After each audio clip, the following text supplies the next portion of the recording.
कृष्णा जी की कविता, एक enlightened poetry सुने, फिर उस पर हम लोग कुछ बात करते हैं, उसका आनंद लें पहले सुनने का। मैं और तू के मिटते ही, अंबर के धरती से मिलते ही, मिट्टी की यह देह जलता दीप हो गई। मैं और तू के मिटते ही, अंबर के धरती से मिलते ही, मिट्टी की यह देह जलता दीप हो गई। बिसरे सारे नीति नियम, जग की हर रीत खो गई। देह के दीप में मन मेरा तेल हो गया। सब बदला क्षण भर में, सारा जीवन खेल हो गया। देह के दीप में मन के तेल में, बाती बनी भावना। मान्यताएं सब जल गईं, उभरा शुद्ध होना और जानना। देह के दीप में मन के तेल में, बाती बनी भावना। मान्यताएं सब जल गईं, उभरा शुद्ध होना और जानना। आत्मा की लौ भीतर से बाहर आ गई। प्रेम की रोशनी सब ओर छा गई।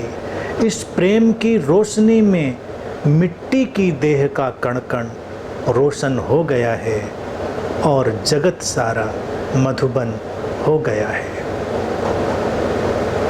मैं और तू के मिटते ही, अंबर के धरती से मिलते ही, मिट्टी की यह देह जलता दीप हो गई।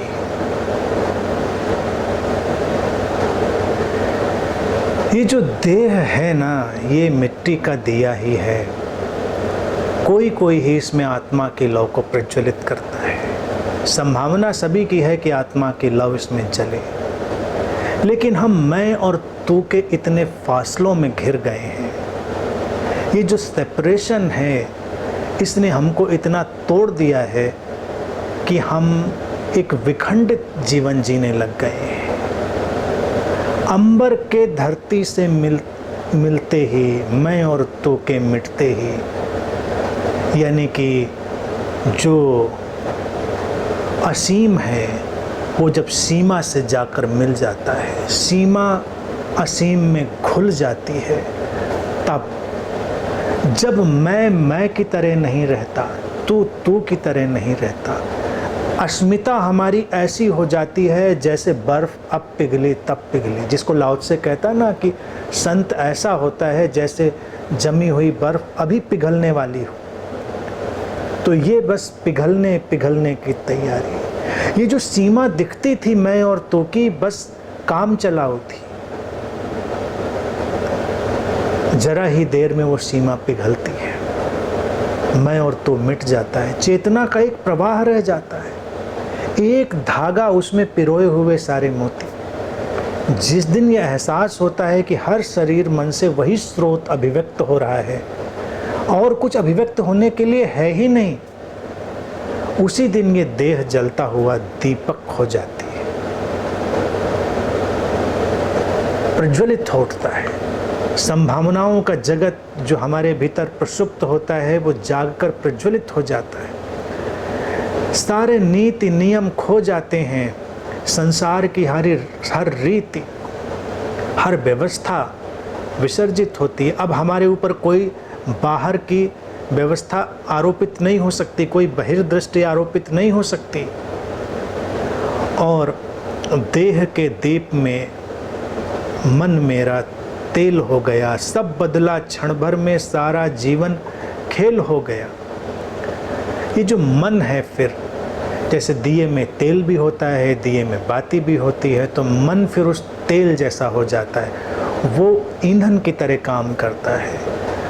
और जो हमारी भावनाएं हैं, इमोशंस हैं, वो उस बाती की तरह हो जाते हैं। वो एक्सप्रेशंस हैं। इमोशंस जो है ना, वो एनर्जी इन मोशन है। वो जो अभिव्यक्ति की प्रक्रिया है, शरीर की अभिव्यक्ति की जो भाषा है, वो भावना है। तो इसीलिए बाती के बिना तो दीपक दिखेगा नहीं ना, तो भावनाएं उस तरह से हमारे भीतर आती हैं।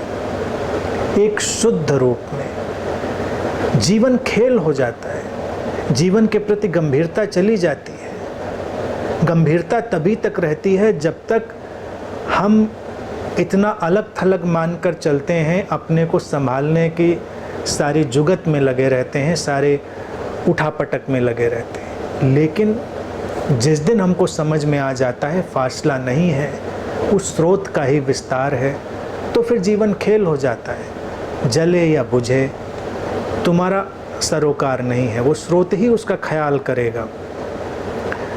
मान्यताएं सब जल गईं, उभरा शुद्ध होना और जानना। मान्यताएं तो जलेंगी ही। मान्यताएं अगर बची रहेंगी तो जीवन कैसे अपनी सारी संभावनाओं में विकसित होगा। मान्यताओं ने ही तो सीमाओं को बनाया है, रचा है। मान्यताओं की वजह से ही तो ये ज़मीन और आसमान का भेद बन गया है। मान्यताओं की वजह से ही तो सारे दायरे बने हैं। तो मान्यताएं तो उस लौ में जलेंगी ही, उस जलते दीपक में। और शुद्ध होना और शुद्ध जानना, वो होना और जानना जो किसी भी बात पर खड़ा नहीं है, उसी को कहते हैं शुद्ध होना और जानना।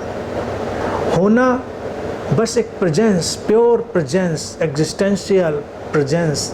जानना अंतरतम का एक प्रवाह, प्रज्ञा का, किसी व्यवस्था, किसी दर्शन से आया हुआ प्रज्ञा का प्रवाह नहीं, शुद्ध जानना। उसको परिभाषित भी नहीं किया जा सकता।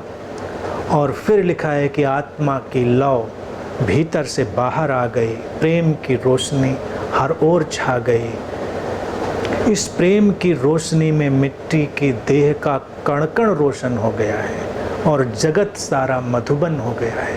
तो पहले तो भीतर वो लौ जागती है, फिर वो एक दिन बाहर प्रकट हो जाती है, फिर शरीर का कण कण प्रकाशित हो जाता है, कण कण रोशन हो जाता है। जैसे अनेक अनेक दिए जगमगा उठे हो हमारे भीतर।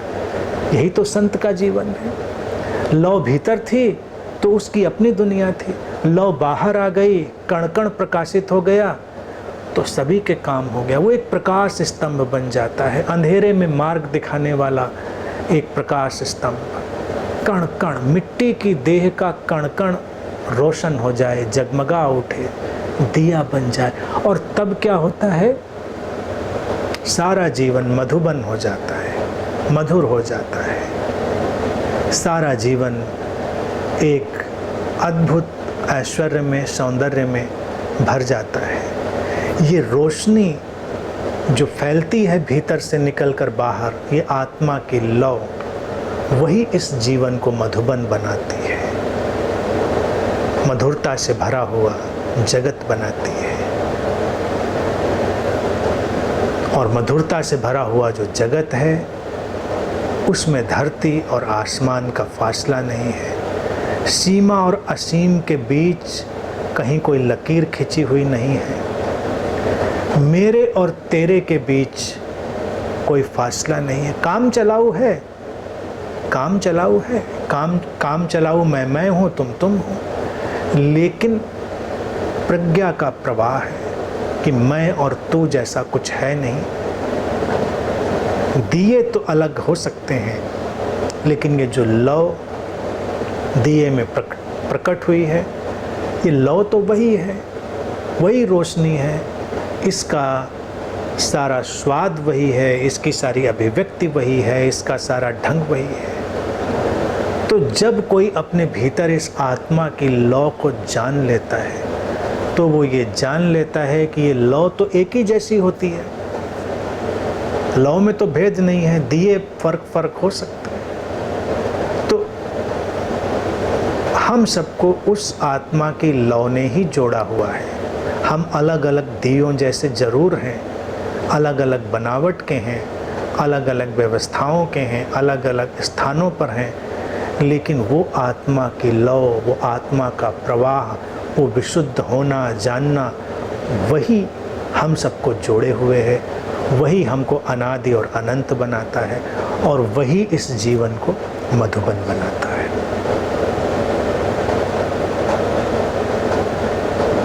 आज के लिए इतनी ही बात।